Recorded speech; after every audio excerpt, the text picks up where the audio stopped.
সেদিন বানিয়েছিলাম সকালবেলায় পাস্তা।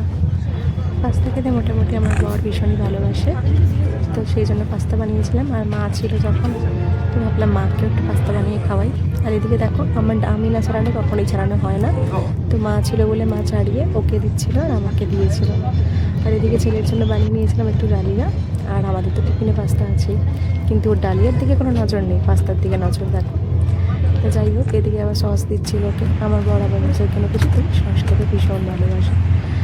যাই হোক, মিশুক চলে গেছে তার বাবার কাছে পাস্তা খেতে। আর আমি কিন্তু এদিকে অলরেডি এক বাটি পাস্তা নিয়ে বসে গেছি খাওয়ার জন্য।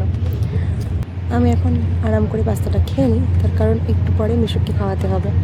যেহেতু পাস্তাটা এখন ওর সামনে রাখা হয়েছে, তার মানে ও তো ওর খাবারটা খাবে না, আমাদের খাবারের দিকেই ওর বেশি নজর যাবে। তারপরে ওকে খাইয়ে ওকে একটা মৌসুমির জুস করে দিয়েছিলাম, তো সেই মৌসুমির জুসই নিজে ঘুরে ঘুরে খাচ্ছিল। আর ওটা না ও ছোটোবেলা থেকেই এনজয় করে খায়। আগে তো প্রথমে এমনি কেটে পিস পিস করে দিতাম, ওটা খেত নর্মাল।